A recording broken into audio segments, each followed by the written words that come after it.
Bueno, arrancamos. Vamos a hacer un pequeño repaso del ejercicio número 1 que consistía en dimensionar un árbol de transmisión. Y teníamos el dato de que tenía que transmitir una determinada potencia.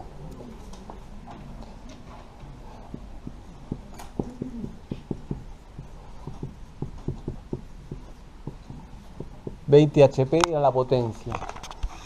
Si recuerdan, la potencia es fuerza por velocidad. Y en este caso de árboles en rotación, la fórmula que relaciona la potencia con el torque sería potencia igual a torque por velocidad angular. Potencia igual a torque por velocidad angular. ¿Qué pasa? Este torque no es otra cosa que el momento torsor que nos sirve para dimensionar el árbol. Generalmente hablábamos en los ejercicios, bueno, está sometido a un esfuerzo, momento flector, tracción, demás. Bueno, en este caso el dato de momento sale a partir de la potencia. Otro dato que es necesario es la velocidad. Y en este caso estaba, que era 6.500 RPM. Bien. Y después el ejercicio te pedía dimensionar, o sea, en función del torque que te está transmitiendo este árbol, que sale en función de la potencia y de la velocidad, dimensionarlo, o sea, hallar el diámetro. Y acá entraba en juego lo que son las teorías de fallas. Para dimensionar esta pieza, obvio que necesitamos la resistencia del material. La resistencia del material es un dato, o se puede sacar de alguna tabla en función del material con el que se piense fabricar este árbol. Y el dato era la tensión de fluencia de 2.500 kilogramos por centímetro cuadrado. Tensión de fluencia 2.500 por centímetro cuadrado. Bueno, esa es la propiedad del material. ¿Y de dónde sale eso? De un ensayo de tracción. Se le aplica una carga de tracción creciente hasta que se produce la falla. ¿Y qué pasa? Es una tensión sigma y acá sucede algo extraño. El que esté sometido a este esfuerzo implica que van a haber tensiones. Y las tensiones se calculan en función de ese torque. Y ahí la fórmula empleada para este caso es que la tensión tangencial máxima, que es la que nos interesa para hacer el cálculo, es igual al momento torsor dividido el módulo resistente polar, porque es una sección circular maciza. Y en ese caso, bueno, hay una formulita, pi por diámetro al cubo sobre 16 para este caso. Es una característica geométrica. Y de ahí despejaríamos el diámetro. ¿Qué es lo que sucede? Acá hay una tensión tangencial. Y el dato que tengo de resistencia del material es una tensión sigma. Pero habíamos hablado que en cada punto de una pieza sometida a un determinado esfuerzo, hay tensiones tanto normales como tangenciales. En el ensayo de tracción, si bien es un esfuerzo de tracción y lo que primero nos viene a la mente es que van a haber solamente tensiones normales, también hay tensiones tangenciales. En la pieza que está sometida solamente a tracción. O sea, yo tengo la probeta, esfuerzo normal, la tensión en un plano perpendicular es fuerza sobre área. Pero también existen tensiones tangenciales. Y no está la fórmula directa y simple que me permita conocerlas. Y a su vez, en esta pieza que nosotros podemos determinar cuáles son las tensiones tangenciales, también hay tensiones normales sigma. La cuestión es que podemos conocer la sigma en la pieza y podemos conocer la tensión tangencial en el ensayo. Pero bueno, ya no es tan fácil, ¿no? Hay que hacer algún truquito. Y bueno, este ejercicio te plantea que lo resuelvas con dos teorías de fallas. Las teorías de fallas permiten comparar lo que pasa en mi pieza con lo que pasa en un ensayo de tracción. Entonces, las teorías de fallas comparan un parámetro. En particular, si el material es dúctil, por ejemplo, sucede que rompe por tensiones tangenciales, ¿no? ¿Qué quiere decir esto? Que la pieza, al ser sometida a un esfuerzo, sea cual sea, siempre va a romper en un determinado plano por tensiones de corte. Eso es lo que menos puede resistir. En ese plano también puede que existan tensiones normales, sigma, ¿no? Pero las que producen la rotura son las tensiones tangenciales. Y yo a veces les comenté en algún momento que un material dúctil que tiene baja resistencia al deslizamiento de planos es imaginarse como que esta pieza está, este plano, en vez de ser un material continuo, serían dos imanes que están pegados. Si los imanes son bastante fuertes y yo los quiero separar, es más fácil hacerlos deslizar uno respecto del otro que separarlos. O sea que dos imanes pegados tienen menor resistencia a la tensión tangencial que a la tensión normal. Entonces, bueno, en un material dúctil pasaría eso. En cambio, la analogía con algo que no tiene nada que ver de lo que sería un material frágil es una unión de este plano mediante un abrojo. El abrojo, vos para separar una pieza respecto a la otra tirás, es como que producís un arranque. En cambio, si vos querés deslizar una superficie de un abrojo respecto a la otra, te cuesta mucho más. Tienes que hacer mucho más fuerza que si lo separás. Entonces, supongamos que este material es dúctil, entonces falla por tensiones tangenciales, que en la pieza las podemos calcular fácilmente, y las tensiones tangenciales en el ensayo todavía no es tan sencillo, porque las que sabemos son estas, y el dato del material justamente es eso, una tensión sigma normal. Entonces, una manera de hallar las tensiones normales y tangenciales en un punto es mediante la circunferencia de Mohr, que me permite conocer en función de lo que pasa en un determinado plano lo que va a suceder en otro plano.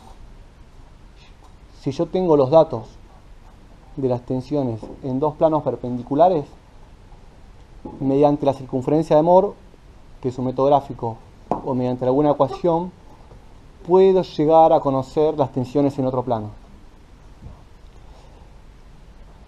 Entonces, ahora vamos a hacer un repaso de cómo se trabaja con el círculo de Mohr, pero el desafío acá es conocer las tensiones tangenciales que produjeron la rotura en el ensayo. En este caso simple, el círculo de Mohr se representa de esta manera.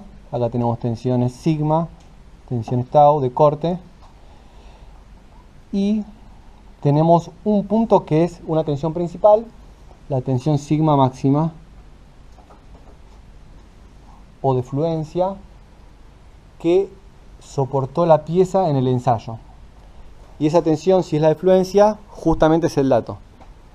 Sin embargo, como es dúctil, en realidad la pieza falló porque se alcanzó una tensión tangencial en algún plano, que obviamente no es el plano perpendicular, porque en el plano perpendicular es solamente sigma. En algún otro plano se alcanzó una tensión tangencial elevada que el material ya no pudo resistir. Y tomando como referencia que todos los puntos de la circunferencia de Mohr representan las tensiones en algún plano, tenemos que en este punto la tensión tangencial es máxima. Y si yo sé que en esa condición se produce la rotura de la probeta, resulta que esta es la tensión que produjo la falla en el ensayo. Entonces, si mi dato es que la tensión fue 2500 y es el resultado que me dan y que están en las tablas y demás, yo cuando voy a hacer el diseño, si sé que la pieza va a fallar por tensiones tangenciales, sé que esta pieza rompió cuando se alcanzó una tensión tangencial en este punto, que por la geometría de la circunferencia es la mitad de esos 2500. 1250. ¿Qué quiere decir? Que tenemos un punto de la pieza de la probeta que la tensión, dependiendo del plano que vos consideres, es distinta. En ese mismo punto, en un plano perpendicular, la tensión sigma es 2500. En otro plano, que en particular es a 45 grados, la tensión sigma no es 0, no importa cuánto es, pero la tensión tangencial vale 1250 y esa tensión es lo que produce la falla. Entonces ahora sí ya puedo comparar lo que le está pasando a mi pieza, que lo saqué de momento sobre módulo resistente polar, respecto de este valor. Y ahí, bueno, despejamos el diámetro. En el caso de que use otra teoría de falla, por ejemplo, consideremos que el material es frágil. No se usa para un árbol de transmisión, pero consideremos que lo queremos dimensionar de esa manera. La tensión que tenemos que pensar ahora que va a producir la falla es la tensión sigma.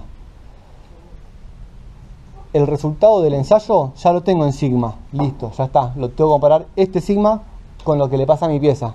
En este caso mi pieza pude obtener las tensiones tangenciales con esta fórmula sencilla, pero no sé cuál va a ser la tensión sigma en el que va a producir la rotura. Entonces podemos trazar otra circunferencia de Moore para el caso de la pieza que es un árbol sometido a torsión. En ese caso la circunferencia de Moore está centrada, es un estado distinto de tensiones. Acá tenemos tensiones sigma, tensiones de corte. ¿Y qué sucede? Como la circunferencia está centrada, nosotros tenemos en un punto y en un plano una tensión tangencial. En ese mismo punto y en otro plano una tensión normal, que es la que yo estoy buscando ahora. No me interesa la tensión tangencial. La cuestión es que yo pude calcular la tensión tangencial máxima que en la circunferencia de Moore está representada por este punto. En ese mismo instante, en otro plano, que está a 45 grados, hay una tensión normal sigma, cuyo valor numérico es igual, porque la circunferencia está centrada. Hay casos en que, este es un caso muy particular, pero si la circunferencia no está centrada, bueno, ya es distinto. Entonces,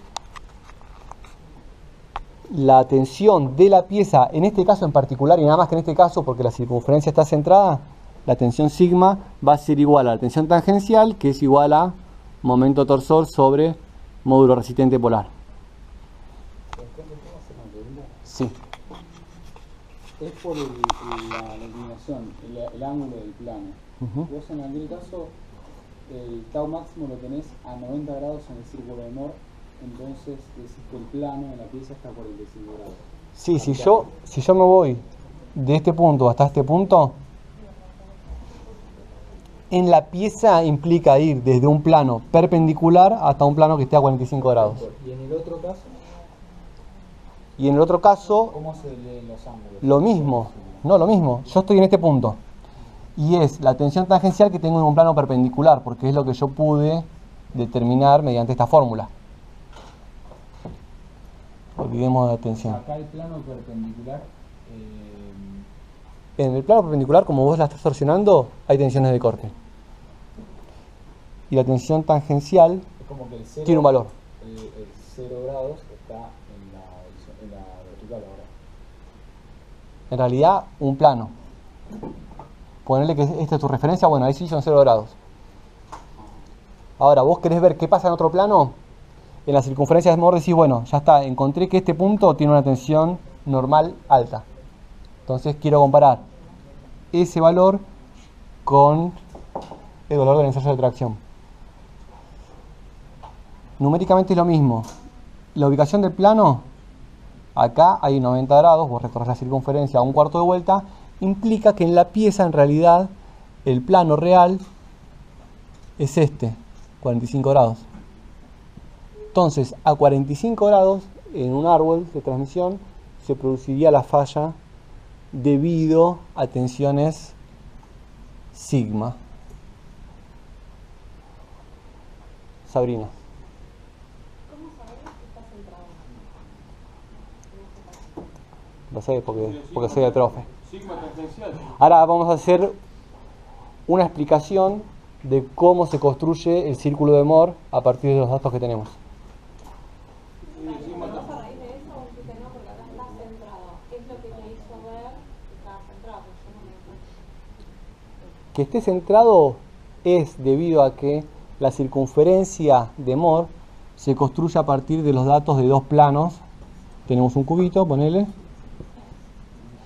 Y si sabemos las tensiones que hay en dos planos perpendiculares, por ejemplo, en esas dos caras del cubito, podemos construir la circunferencia de Moore. Cuando el esfuerzo es torsión, yo puedo conocer las tensiones en dos planos perpendiculares.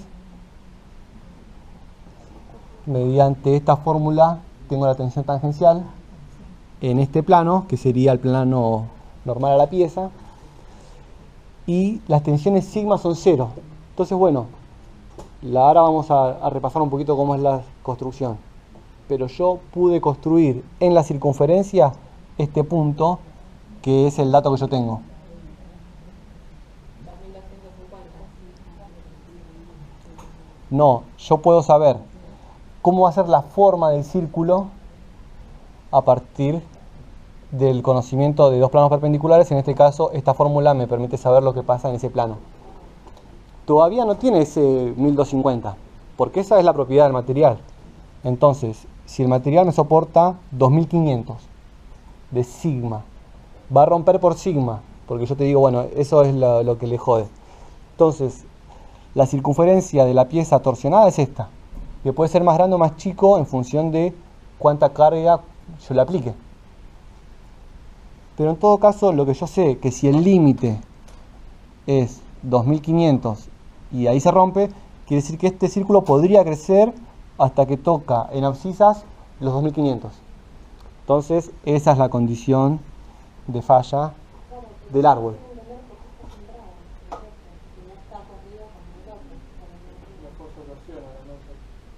La construcción de la circunferencia surge a partir de los datos de dos planos perpendiculares. Y ahora lo vamos a ver por un caso muy general, y cuando sepas construirlo de esa manera vas a ver por qué cuando todo vale 0 en otros planos te quedas justo en el medio. Es un caso muy particular para este caso, nada más. ¿Es el sigma o el sigma tangencial? Bueno.